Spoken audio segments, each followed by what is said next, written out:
For most people, silver exists as an afterthought. It's there on a screen, quoted in dollars, moving up and down in response to forces that feel abstract and distant. It's categorized as a commodity, grouped with others, assumed to be plentiful enough that shortages are temporary and prices are ultimately self-correcting. That assumption creates psychological safety. It tells you that no matter what happens, the market will sort it out. That belief is the foundation of participation, and it only holds as long as the structure beneath it remains unquestioned. But the silver market is not a single structure. It's layered. There's the visible layer, the one most people interact with, where contracts trade, margins adjust, and liquidity appears deep. And then there's the physical layer beneath it, slower, less flexible, constrained by extraction, refining, logistics, and long-term commitments. For a long time, those layers moved together closely enough that the distinction didn't matter. Recently, that relationship has started to stretch. This is where disorientation begins, not with collapse, but with divergence. Paper prices fall sharply, yet physical demand surges. Margins are raised aggressively, yet premiums explode instead of compressing. Inventories are reported as sufficient, yet delivery timelines lengthen and buyback desks quietly retreat. These are not emotional reactions. They are mechanical responses to stress, and they don't make sense if you assume the system is healthy. The comfort trap lies in believing that because the market still functions, it must still be sound. Trades clear, so trust remains. Prices rebound, so control must exist. But functioning is not the same as stability. A system can operate smoothly right up until the moment it can't, especially if that operation is being maintained through increasingly forceful intervention. Behind closed doors, the conversation has shifted, not in tone, but in content. The focus is no longer on how to optimize the existing framework, but on how to manage its limitations. When senior figures begin discussing contingencies instead of strategies, it signals that the underlying assumptions are under review. And those discussions were never intended to be public, because public awareness itself changes behavior. What emerged from those private exchanges wasn't a single shocking revelation, but a pattern of admissions that align uncomfortably well with observable market behavior. The first was about availability. Public inventory figures create the impression of abundance, but availability is not just about ounces counted. It's about ounces that can be delivered on demand. Much of the metal labeled as accessible is already committed through private contracts, pledged multiple times, or held in forms that make rapid mobilization impossible. On paper, it's there. In practice, it's constrained. This exposes the core mechanism most participants never consider. The silver market operates on confidence rather than coverage. Paper claims far exceed the metal that could realistically be delivered if holders demanded it simultaneously. That imbalance is managed through behavior. Most participants roll contracts, accept cash settlement, or trade purely for price exposure. The system relies on that behavior remaining consistent. It is not designed for a coordinated shift toward physical delivery. Stress tests are rarely announced. They reveal themselves through policy responses. Emergency margin increases are one such response. On the surface, they're framed as risk management tools designed to cool volatility, but their deeper function is to reduce open interest quickly, forcing weaker hands out and shrinking the pool of claims that might eventually request metal. When those measures trigger sharp sell-offs followed by rapid rebounds, they reveal something critical. The intervention worked on paper but not in the physical market. This is where the delayed risk begins to surface. Each attempt to suppress price through paper mechanisms teaches physical participants that the quoted price is negotiable. That lesson encourages accumulation, not retreat. Physical buyers step in precisely because they sense the disconnect. Over time, this behavior drains inventory faster, increasing the very pressure interventions were meant to relieve. History offers context here, but not comfort. Markets built on leverage over finite resources have always depended on confidence to bridge the gap between claims and reality. When confidence holds, leverage looks like efficiency. When it weakens, leverage looks like vulnerability. The transition between those states is rarely dramatic at first. It's administrative, quiet, technical. Inside the institutions tasked with maintaining order, disagreement has emerged. Some believe the tools that worked before will continue to work.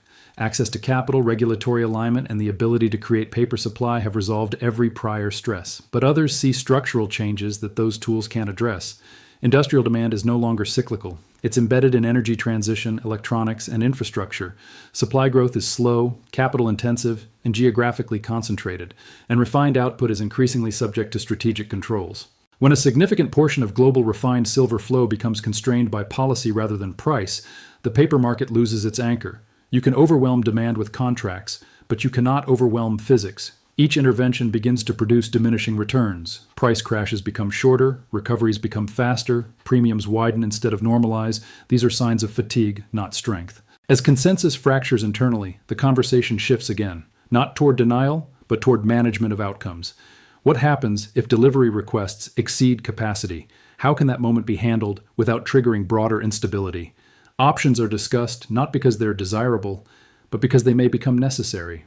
Trading halts, cash settlement frameworks, regulatory emergency measures, even controlled repricing scenarios where higher prices are allowed as a release valve. None of these preserve the old system. They replace it with something more managed, more discretionary. Perhaps the most revealing detail is not institutional planning, but personal behavior. When individuals with intimate knowledge of system mechanics choose to hold wealth in forms that bypass those mechanics, it reveals belief. Physical metal held outside institutional balance sheets behaves differently under stress. It does not rely on counterparties. It cannot be repledged without consent. It does not disappear into settlement adjustments. That preference speaks louder than any analyst report. Timelines are debated quietly, months, years. The range is wide, but the direction is agreed upon. No one argues that the current structure can persist indefinitely without change. The debate is about how to navigate the transition, not whether one is coming. That alone reframes everything. This is not a story about imminent collapse. It's a story about erosion, about confidence thinning before structures fail, about systems continuing to operate while their foundations are quietly renegotiated. And the most unsettling part is this: markets don't break when everyone panics. They break when the people responsible for stability stop believing stability is guaranteed. The question now is not what silver will do next, but how long appearances can hold once belief has shifted behind the curtain. Once belief shifts behind the curtain, everything that follows starts to look the same on the surface while behaving very differently underneath. That's the most dangerous phase of any structural transition because nothing appears broken yet. Prices still move. Contracts still clear. Commentators still explain events using familiar language. And that familiarity is precisely what keeps most people anchored to assumptions that are no longer reliable. From the outside, the silver market still presents itself as liquid and responsive. Volatility is explained away as macro noise. Sharp moves are framed as speculative excess or temporary dislocation. This framing is not accidental. It reinforces the idea that what you're seeing is normal, cyclical, manageable. But internally, the framing has changed. The focus is no longer on restoring equilibrium. It's on navigating imbalance without triggering a loss of confidence that spreads faster than policy can contain. One of the clearest signs of this internal shift is how openly delivery failure is now discussed as an operational scenario rather than an abstract tail risk. That distinction matters. Abstract risks are modeled and dismissed. Operational risks are planned for, and planning reveals priorities. The conversations no longer revolve around whether physical constraints could matter, but how to respond when they do. Several pathways are considered, each reflecting a different way to preserve systemic continuity. Coordinated exchange intervention is one. Trading halts framed as prudence, cash settlement positioned as efficiency, reset mechanisms justified as protecting market integrity. These tools are familiar in form, but their implications change once they're applied to a market where participants believed physical delivery was foundational rather than optional. Another pathway involves regulatory discretion. Emergency authorities exist precisely because markets are not designed to handle every condition through price alone. Position limits can be tightened, contract terms adjusted, strategic considerations invoked. These actions don't announce failure, they redefine the rules midstream. And while they stabilize institutions, they quietly transfer risk to participants who assumed contracts were immutable. The most revealing discussions, however, center on repricing rather than suppression. The idea that allowing silver to rise substantially could reduce stress by aligning paper values more closely with physical scarcity represents a fundamental admission. It concedes that the current price no longer performs its intended function. In this framework, higher prices are not a sign of loss of control. They're a controlled concession designed to restore balance temporarily. But once repricing begins, it introduces a new variable that's difficult to manage. Expectations shift, behavior changes, and confidence can migrate faster than policy. What matters is not which option is ultimately chosen, but that all of them accept a departure from the old assumption that paper and physical are interchangeable at scale. Once that assumption weakens, the system enters a new phase. One where outcomes depend less on models and more on discretion, less on rules and more on timing. This is where second-order effects dominate. Physical premiums no longer track spot prices because replacement risk becomes the primary driver. Dealers hesitate to buy back inventory not because demand has collapsed, but because restocking becomes uncertain. Inventory drawdowns accelerate, not because of panic, but because flows no longer replenish at the pace consumption demands. Each effect reinforces the next, creating feedback loops that don't show up in headline prices immediately. Meanwhile, traditional control mechanisms lose potency. Margin increases reduce paper exposure, but instead of calming the market, they amplify divergence. Weak hands exit. Stronger hands, especially those seeking physical, step in. Price declines invite accumulation rather than fear. This inversion confounds models built on historical behavior, leading to misinterpretation by observers who assume past responses must repeat. Timing becomes a source of false certainty. Some internal estimates suggest the system can be managed for years. Others see convergence arriving much sooner. But the disagreement itself is telling. It reveals that continuation now depends on constant intervention rather than structural balance. And constant intervention carries costs that compound over time. Those costs are not limited to capital. They include credibility, legal exposure, political risk. Every extraordinary measure sets precedent. Every exception normalizes discretion. Over time, the narrative of free and efficient markets gives way to one of managed outcomes. Participants adjust quietly. Some reduce exposure. Others demand higher compensation. Liquidity narrows selectively rather than disappearing all at once. From the outside, skepticism persists. Anonymous leaks are dismissed. Internal concerns are labeled speculation. This skepticism is understandable, even healthy, but skepticism becomes blind when it ignores consistent alignment between internal stress and external behavior. You don't need perfect confirmation to recognize when mechanisms are under strain. You only need to observe repeated responses that no longer match the explanations offered. The sharp crash followed by rapid recovery was not random. Exploding premiums were not irrational. Dealers pulling back were not acting emotionally. These were rational responses to perceived imbalance. Even if every private discussion were exaggerated, the dynamics they describe are unfolding in plain sight. The market is communicating through behavior rather than headlines. This shifts the lens through which volatility is interpreted. Price movements stop being signals of value alone and start becoming signals of stress transmission. A rally is not just optimism, it's pressure release. A crash is not just fear, it's an attempt to reset claims. Each move reveals something about where confidence is being tested. The most dangerous misconception at this stage is expecting a single dramatic moment that resolves uncertainty. Structural transitions rarely announce themselves. They unfold through a sequence of technical adjustments that feel temporary and justified at the time. A margin rule here, a settlement exception there, each one framed as necessary, collectively transformative. What lies ahead is not disorder by default, it's reconfiguration. But reconfiguration is uneven. Those closest to decision-making reposition first. Those further away experience outcomes rather than choices. This is not conspiracy, it's incentive. Understanding that distinction changes how you interpret every intervention and every reassurance.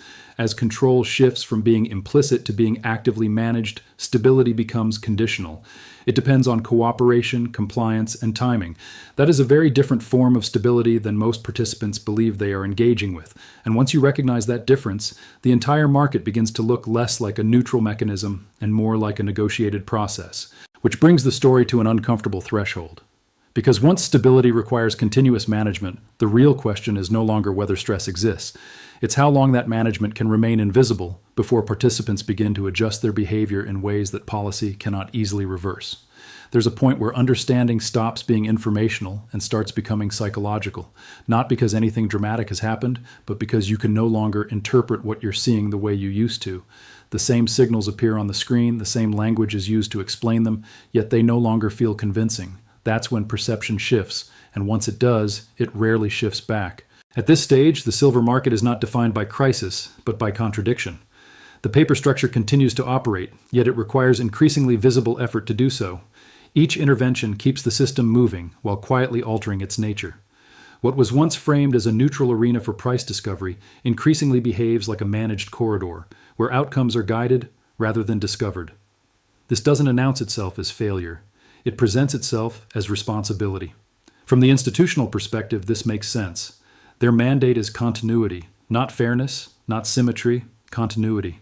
When faced with a choice between honoring every contractual expectation and preserving the broader structure, the structure always comes first.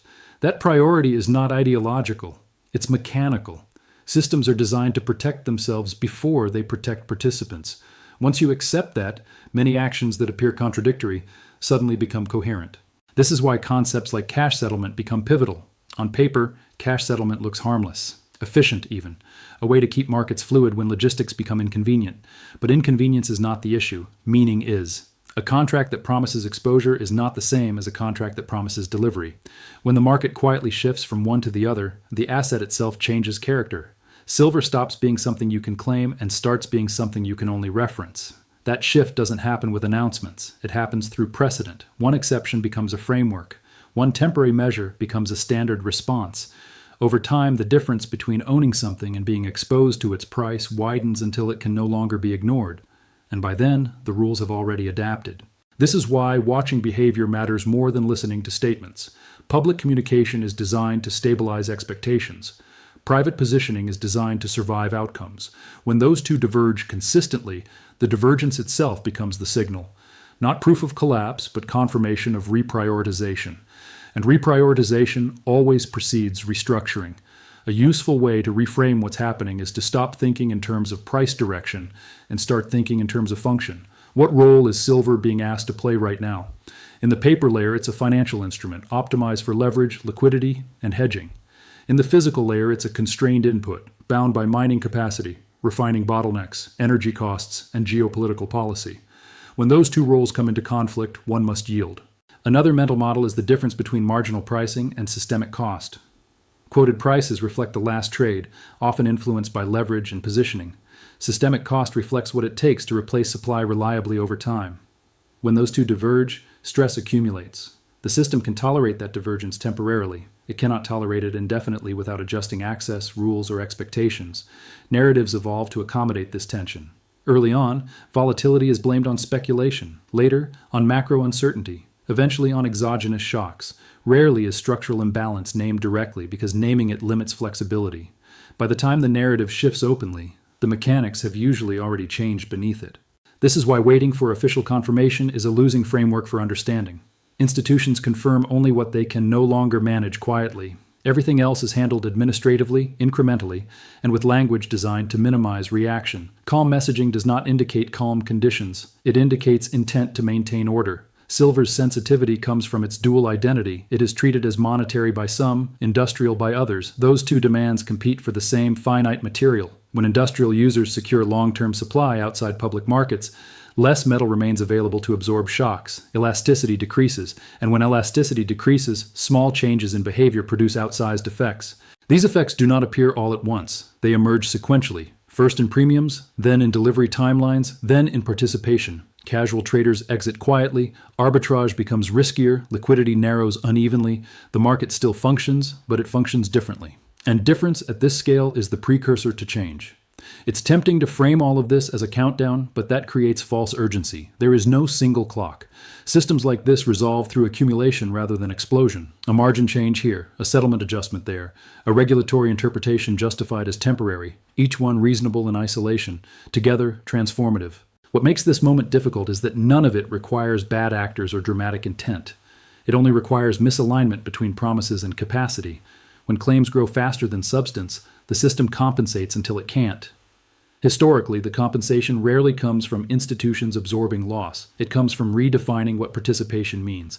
Understanding this doesn't provide certainty. It removes it, and that removal is uncomfortable, because certainty was the product being sold all along. Predictable markets, reliable access, interchangeable claims. Once those assumptions weaken, clarity doesn't come from answers. It comes from asking better questions. As future price movements unfold, watch what accompanies them. Do sell-offs increase physical demand instead of reducing it? Do rallies drain inventory faster than it can be replaced? Do interventions restore confidence or merely delay the next adjustment? These responses tell you where trust is migrating, long before price reflects it. At its core, this is not a story about silver. It's a story about representation, about the difference between owning something and believing you do, about systems that work beautifully as long as participation remains passive. Silver is simply one of the first places where the abstraction is being tested by reality in a way that can't be fully smoothed over. And that leaves one final, unsettling question. If stability now depends on continuous management, and if the people managing it are already preparing for outcomes they don't publicly acknowledge, then how long does stability remain a condition before it becomes a performance, maintained just long enough for repositioning to finish before the rules quietly and permanently change?